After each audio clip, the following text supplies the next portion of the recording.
Bonjour à tous et bienvenue dans Smart Impact. Je suis ravie de vous retrouver pour votre magazine quotidien consacré à la transition sociale et environnementale des entreprises. Au sommaire de cette émission, le leader français des ustensiles de cuisine, Citram, mise sur le recyclé. Objectif d'ici 2024, 50% de sa production devra être issue du recyclage de matières premières. Une stratégie ambitieuse que nous détaillera le PDG du groupe Gers Équipement, maison mère de Citram. Pas d'activité sans Internet, mais quel avenir avec? Dans un futur proche, le net pourrait devenir la première source de pollution mondiale. Heureusement, les solutions pour un web plus responsable existent. Deux développeurs spécialistes de sites Internet éco-conçus nous diront comment ils aident les entreprises à réduire leur empreinte carbone. Enfin, dans Smart Ideas, une Française qui vient secouer l'industrie du collant, la cofondatrice de Billy London, la première marque de collants biodégradables au monde, sera notre invitée en fin d'émission. Mais d'abord, je vous le disais, c'est l'heure de l'invité du jour.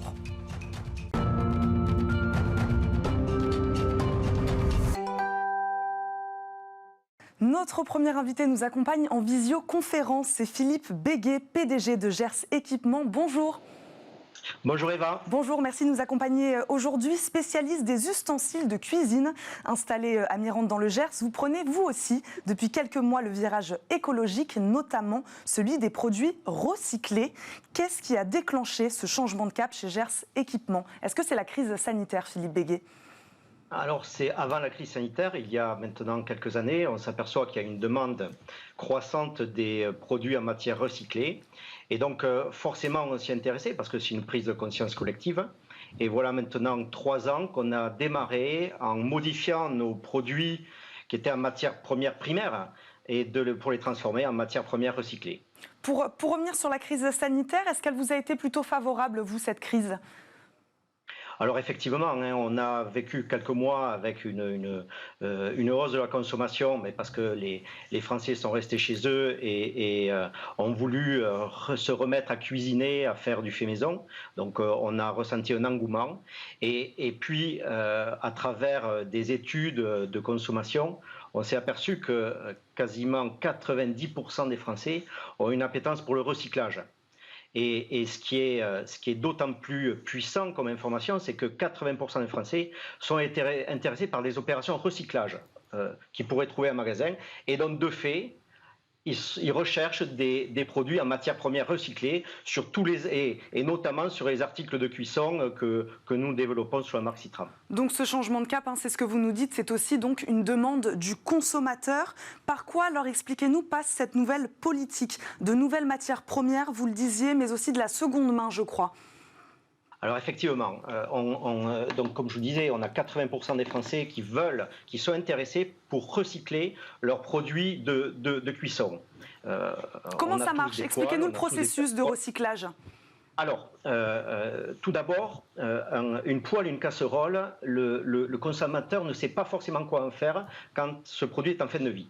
63% l'amènent dans une déchetterie et 20% le jettent dans leur ordure ménagère. Donc il y a une véritable demande pour amener ce produit-là en fin de vie dans un bac de recyclage. Parce qu'il faut savoir que les produits, les poêles et casseroles en aluminium que vous avez, c'est une matière première qui est recyclage à l'infini. Donc quel dommage de ne pas la récupérer pour ensuite la remettre dans l'économie circulaire. Donc c'est pour ça qu'on se force là maintenant depuis 2-3 ans à insister auprès des magasins alimentaires à avoir leur bac de recyclage pour que le consommateur puisse le ramener en magasin et qu'il puisse avoir une deuxième vie, une troisième vie et à l'infini. Donc logistiquement, le coût est moindre en fait pour vous aussi, c'est-à-dire que c'est le magasin qui s'équipe, lui, de bacs de recyclage. Alors, effectivement, en termes de coût pour le magasin, c'est rien. C'est mettre un bac de recyclage où le consommateur va ramener sa cocotte, son faitout, sa poêle. Et ensuite, il y a tout le travail logistique de ramener ce bac, de l'amener d'abord dans une usine de triage, puisque les matières premières d'ustensiles de cuisson sont de plusieurs matières. Il y a de l'aluminium, il y a de l'inox, il y a de l'acier. Donc, une fois que ce premier tri est fait, eh bien, les produits en aluminium vont dans une fonderie en aluminium, où ils repartent dans un cycle de production, c'est-à-dire on fond le produit, on le filtre, on le nettoie, l'aluminium devient pur, comme l'inox devient pur, comme l'acier devient pur, et ensuite on le remet dans le circuit habituel, mais pas simplement pour faire des poêles et des casseroles, pour faire d'autres produits en inox ou en aluminium. Philippe Béguet, est-ce qu'il y a des produits que vous n'utiliserez plus à l'avenir et pourquoi? On parle beaucoup, notamment pour les poêles anti-adhésives, de ces polluants éternels, on les appelle les PFAS. Est-ce que vous, il y a des produits aujourd'hui que vous êtes sûr de ne plus utiliser, notamment à cause de leur impact sur l'environnement et sur la santé des consommateurs? Alors, et effectivement, le législateur français a mis des règles de sécurité, d'hygiène en place qui sont maintenant respectées par tous les acteurs de production de poêles. Donc maintenant, les poêles avec un revêtement sont effectivement, se sont améliorés et sont, on va dire, dans un univers sain et hygiénique. Par contre, c'est vrai que vous avez la possibilité d'utiliser des poêles sans revêtement. Les grands chefs de renom vous diront qu'il faut utiliser des poêles en inox, sans revêtement, et qui sont effectivement beaucoup plus pérennes dans le temps. C'est d'ailleurs pour ça que quand on récupère des produits destinés donc, à des opérations recyclage, quand on envoie ces produits dans les fonderies, elles sont nettoyées. Le revêtement, on le filtre, on l'enlève, et l'aluminium qui est réutilisé est un aluminium 100% recyclé et qui peut être réutilisé à l'infini. Philippe Béguet, de quelle manière ces nouvelles poêles, ces nouvelles casseroles, ces nouveaux ustensiles, donc avec ces nouvelles matières recyclées, de quelle manière sont-elles peut-être plus durables, plus performantes? Est-ce qu'elles vont durer plus dans le temps aussi? Alors, elles ne vont pas durer plus dans le temps. C'est simplement votre poêle, comme elle peut être recyclée à vie, on ne perd pas la matière première. Et ça, c'est une obligation planétaire. Aujourd'hui, nous n'avons plus besoin, pour fabriquer des poêles ou des faitout ou des casseroles, nous n'avons plus besoin d'aller creuser la matière primaire. Il existe suffisamment de poêles et de casseroles dans nos cuisines pour les réutiliser, pour les reconditionner et pour les refabriquer. Donc, autant donner le moyen aux consommateurs, et ça c'est très important, de pouvoir ramener cette poêle, cette casserole dans cette économie circulaire. Or, comme je vous le disais en préambule, on a quasiment 20% des Français qui jettent leur poêle dans les ordures ménagères ou qui l'amènent dans des déchetteries sur le tout venant. Donc ça se perd. Et quel dommage parce qu'on peut l'utiliser à 100%. Ces nouveaux produits que vous avez commencé à distribuer, que vous allez continuer à distribuer, seront un peu plus chers. Ça, c'est vous qui le dites. Plus cher de quelle manière? Beaucoup plus cher. Et comment vos clients vont-ils réagir? Alors, ce sera vraiment que légèrement plus cher. Là, le but aujourd'hui, c'est que le produit en matière première primaire et le produit en matière première recyclée soient du même prix. Voilà, ça c'est notre objectif, de manière à ce que, bon, ça va demander de l'organisation, ça va demander des process, mais je suis convaincu qu'on peut y arriver. Parce que le consommateur a une appétence pour tout ce qui est produit en matière première recyclée et pour les opérations recyclage, mais il ne souhaite pas payer plus cher le produit. Donc il faut absolument qu'on y arrive et je suis convaincu qu'on va y arriver. Avec quels moyens, Philippe Béguet? J'ai vu que vous aviez quand même investi beaucoup, notamment en recherche et développement, pour atteindre cet objectif de 50% d'ici 2024. Alors, bien sûr, aujourd'hui, il n'existe pas de normes internationales dans l'ensemble des continents. Il existe une norme ISO 14021 qui permet de qualifier les produits en recyclés. Il existe une norme UL qui est américaine, mais tout ce travail d'investissement, de recherche et de développement et de labelliser est en train de se faire. Donc, par contre, là, on s'aperçoit qu'il y a une prise de conscience très forte et donc on va très vite dans ce domaine-là. Donc je suis convaincu que dans les prochains mois, on va avoir des choses qui seront à peu près équivalentes dans tous les pays et on devra, nous, après, investir dans les process de contrôle de ces matières premières recyclées. Merci beaucoup Philippe Béguet, je vois que vous êtes très demandé, qu'on vous appelle beaucoup sur votre téléphone.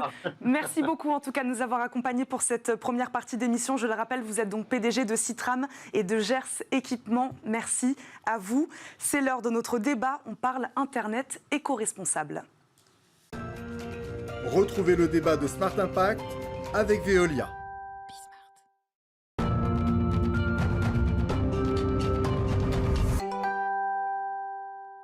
Smart Impact, dans le débat RSE aujourd'hui, on pose la question: comment une entreprise peut-elle réduire son empreinte environnementale sur Internet?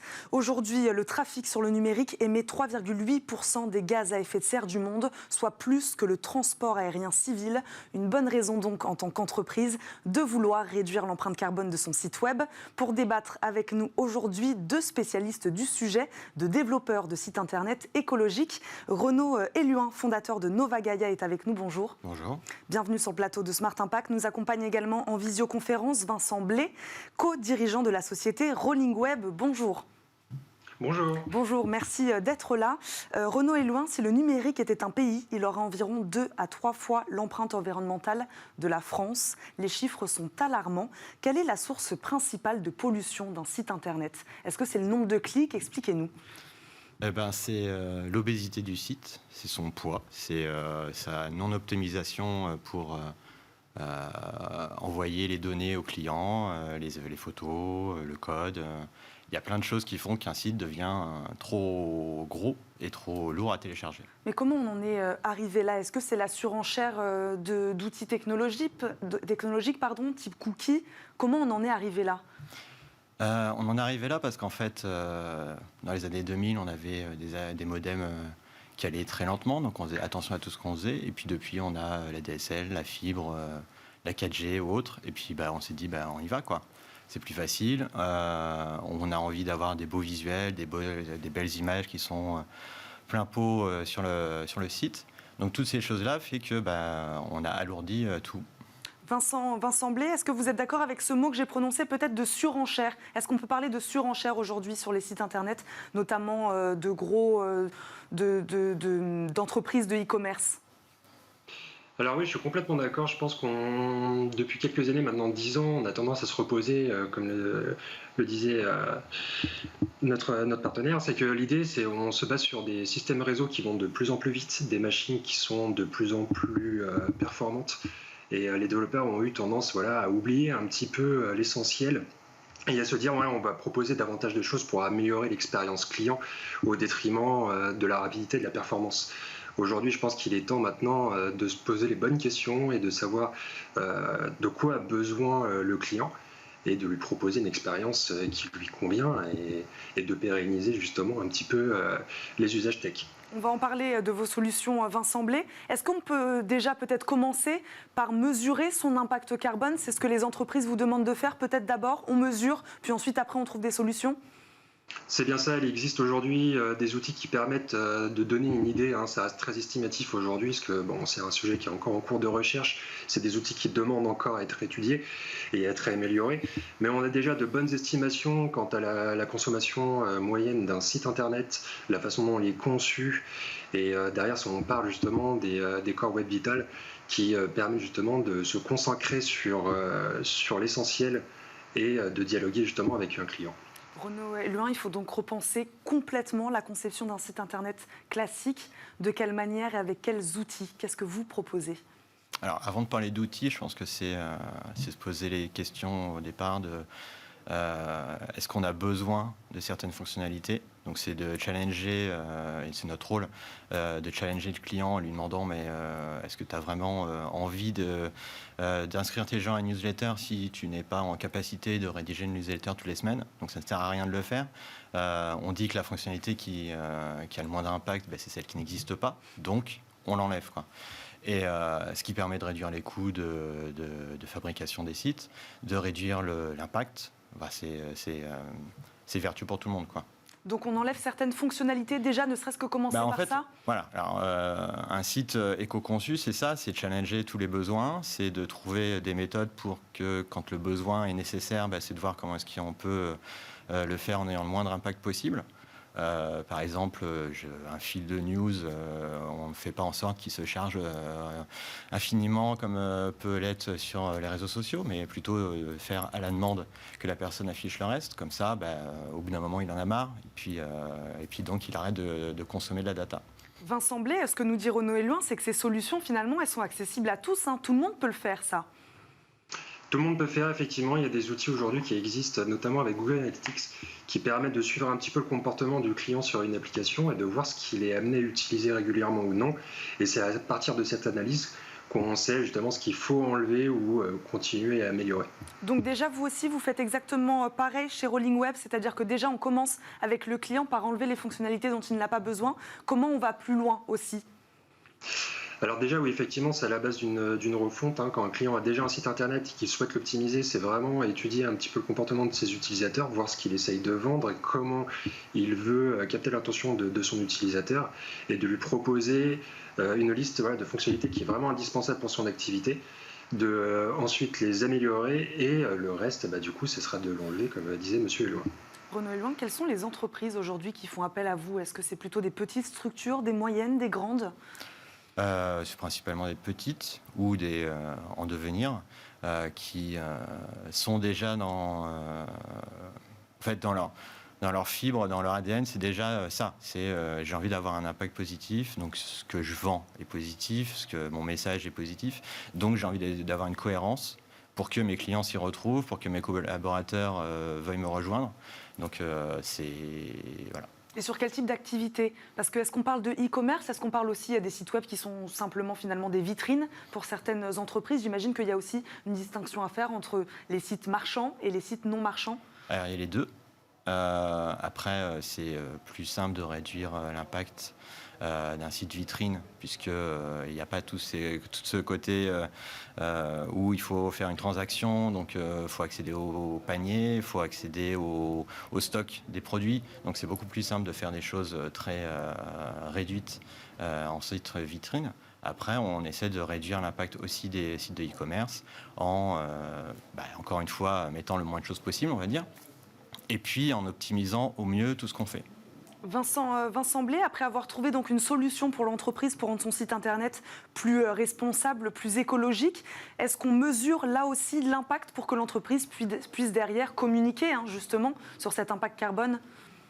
Oui, effectivement, pour une entreprise, il faut se dire que utiliser l'informatique sans faire un peu attention à ce qu'on fait, ça ne rend pas forcément service au développement de l'entreprise, parce que ça augmente déjà d'une part les coûts d'exploitation liés aux technologies. Donc maintenant, on est là ici pour essayer de dire aux entreprises qu'il faut vraiment étudier le besoin utilisateur. Et comme disait M. Elouin, le problème souvent, c'est les sites e-commerce. Maintenant, il faut savoir aussi qu'on essaie de capter l'intention du client pour qu'il puisse procéder à l'achat. Et là, en fait, il convient justement d'optimiser le tunnel d'achat pour enlever le maximum de choses et justement garder son attention sur le paiement. Donc il existe tout un tas de solutions en fait au niveau de l'éco-responsabilité sur Internet qui rend service à l'entreprise et qui lui permet d'être plus performante et de générer plus de chiffres.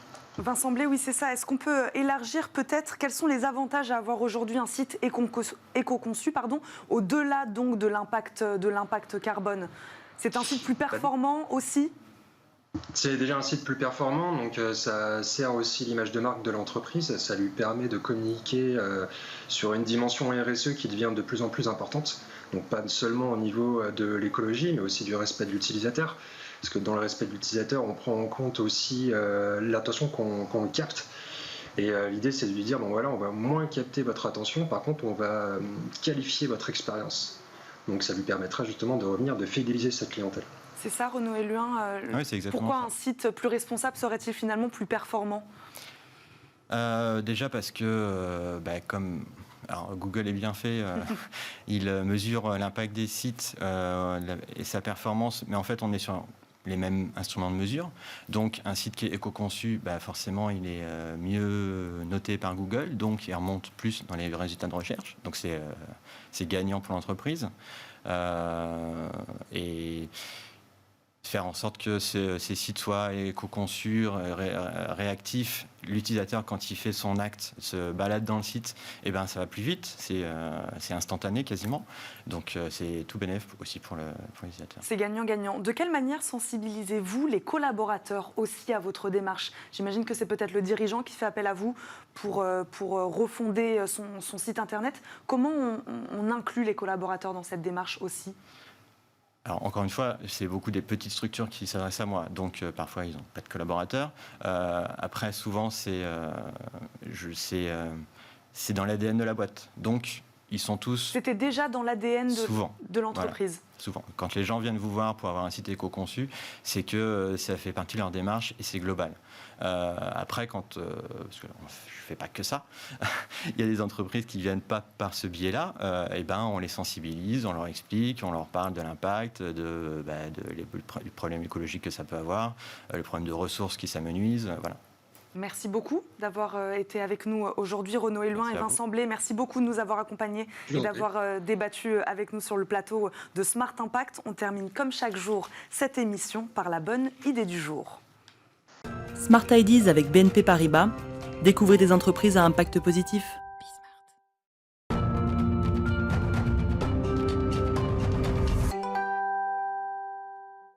La bonne idée du jour, c'est celle de Sophie Billy Hardwick, cofondatrice de Billy London, la première marque de collants biodégradables au monde. Bonjour. Bonjour. Merci beaucoup d'être sur le plateau de Smart Impact. Comment et après combien de temps en êtes-vous arrivé à la conception de ce tissu biodégradable ? Alors, il faut savoir que les collants sont un accessoire indispensable pour la plupart des femmes, parce que des millions en portent chaque jour, et pourtant ils représentent un énorme problème environnemental, puisqu'ils vont mettre jusqu'à 100 ans à se décomposer en décharge. Donc en fait, nous on est parti de ce constat, et on a fait plus de 2 ans de recherche et développement afin de proposer un produit qui se biodégrade en un temps record, puisque les collants aujourd'hui représentent plus de 7000 tonnes de déchets par an. Donc on est les seuls aujourd'hui à s'attaquer à la source au problème des déchets générés par les collants. Donc après ces 2 ans de recherche et développement, une dizaine de prototypes, on a enfin réussi ce produit magique qui se décompose il se biodégrade en un temps record de 5 ans, ce qui est donc 20 fois plus rapidement. Donc on passe de 100 ans à 5 ans ? Tout à fait, 20 fois plus rapidement que les collants traditionnels. Et en plus, lors du processus de biodégradation, ils vont se transformer en biomasse et biogaz. Ils vont donc créer des énergies renouvelables, ce qui veut dire qu'ils s'inscrivent dans la démarche vers une économie circulaire. Et la cerise sur le gâteau, si je peux dire, lors du processus de biodégradation, il ne laisse pas de microplastique en décharge. On va en parler de ce produit et ce qu'on en fait donc après, une fois qu'on le recycle. À quelle technologie avez-vous fait appel ? Donc vous parliez de 2 ans de recherche et développement. À quelle technologie avez-vous fait appel pour trouver ce tissu biodégradable ? Alors en fait, la plupart des collants sont faits de nylon et d'élastane. Les collants Billy London sont toujours faits de nylon et d'élastane, sauf qu'on a utilisé des fils innovants qui se biodégradent en un temps record. Et en fait, ces fils innovants étaient déjà existants sur le marché, mais personne aujourd'hui ne les avait appliqués à l'industrie des collants. D'ailleurs, dans un article que Forbes dit sur Billy London, il a fallu une start-up prête à tout et en quête d'une mission unique pour réellement révolutionner l'industrie des collants. Donc voilà, c'est un fil qui existait, et pour vous faire une image un peu grossière... Mais juste personne n'y avait pensé en fait. Personne n'y avait pensé, et on a mis 2 ans. 2 ans, pourquoi ? Parce qu'il ne faut pas compromettre la qualité, la douceur et le confort. Il était hors de question de sortir un collant biodégradable si la qualité n'était pas au rendez-vous. Et c'est pour ça que ça a pris une dizaine de prototypes. Vous avez un peu répondu à ma question, mais pourquoi les collants ? Pourquoi pas un autre vêtement ? C'est vraiment parce qu'il n'y avait personne sur le marché que vous vous êtes dit, là, il y a quelque chose à faire ? Exactement. En fait, la raison principale, c'est qu'il est aujourd'hui impossible de recycler un ancien collant en un nouveau. Ce qui veut dire que le recyclage n'est pas une solution. Donc on apporte une solution là où le recyclage n'en est pas, puisque la technologie pour séparer le nylon et l'élastane n'existe pas. Or, il existe aujourd'hui des collants faits à partir de fils recyclés provenant d'autres industries, par exemple les fils de pêche. Mais ça ne résout pas le problème, puisque une fois en décharge, ils vont quand même mettre une centaine d'années à se décomposer. Donc on est vraiment les seuls à s'attaquer à la source à ce problème. Donc recyclable, mais pas d'impact sur la qualité, hein. Vous pouvez nous le dire, le collant est aussi durable, peut-être même plus. Alors on utilise les fils les plus durables sur le marché, donc c'est un nylon qui s'appelle le nylon 6.6. Il est d'une douceur et d'un confort absolument incroyable. Attention, ils sont biodégradables et ils ne sont pas faits avec des fils recyclés ou ils ne sont pas recyclables. On peut les retransformer et les upcycler, par exemple en chouchou, en éponge. Mais voilà, l'avantage, c'est qu'aujourd'hui, 90% des femmes jettent leurs collants à la poubelle. L'avantage de nos collants, c'est que tu peux maintenant les mettre à la poubelle et être dans le réconfort que le collant va mettre 5 ans à se biodégrader au lieu de 100 ans. Donc il n'y a plus de risque. Donc il ne devient pas quelque chose après. Non. Après usure, il ne devient pas quelque chose, juste en tout cas, il se biodégrade d'une manière plus simple et plus rapidement. Et en énergie renouvelable. Donc c'est pour ça qu'on s'inscrit dans la démarche vers une économie circulaire, c'est du jamais vu. Dans quelle fourchette de prix distribuez-vous vos produits ? Parce que forcément, si vous faites appel à une technologie, voilà, on imagine que c'est peut-être un peu plus cher que des collants lambda. Oui. Tout à fait. En fait, aujourd'hui, on est sur un marché qui est plutôt premium puisqu'on a une vraie innovation. On est les seuls à proposer ce produit. On ouvre tout un nouveau marché. Donc aujourd'hui, on n'est pas en mesure de faire des économies d'échelle. Donc on a un produit qui se positionne entre 25 et 30 euros. Mais l'ambition du futur est de, bien sûr, plus il y aura de demande, plus on va être capable de faire des économies d'échelle. Ce qui est plus cher, mais ce qui n'est pas si cher que ça non plus. Tout à fait. Quand on voit le prix de certains collants, exactement. On a tout acheté. Tout à fait. Au niveau de la qualité, on se positionne sur la même qualité que les collants vraiment premium et on est même légèrement moins cher. Quel marché visez-vous aujourd'hui? Sur quel marché êtes-vous positionné aujourd'hui et quel marché visez-vous peut-être dans les semaines, les mois à venir? Oui, alors aujourd'hui, on est sur le marché français et le marché anglais. Vos produits sont faits en Italie, on l'a pas précisé. Ils sont faits en Italie, ça, made in Italy. Oui, made in Italy. Les fils viennent d'Italie et d'Allemagne. Et la marque est née à la fois à Londres et à la fois en France. D'où Billy London. D'où Billy London. Donc on est vraiment sur le marché français, anglais. Et aujourd'hui, on cherche à vraiment s'imposer sur le marché européen. Et puis l'ambition du futur, c'est de devenir la première marque de prêt-du-port biodégradable à l'échelle européenne et mondiale. Merci beaucoup de nous avoir accompagnés aujourd'hui sur le plateau, de nous avoir présenté ce beau produit, les premiers collants biodégradables au monde. Oui. Merci beaucoup. C'est déjà la fin de votre émission Smart Impact. Rendez-vous demain, même heure, avec Julien Gagliardi, cette fois pour un nouveau numéro. Merci à tous de nous avoir suivis et très bonne journée sur Bismart.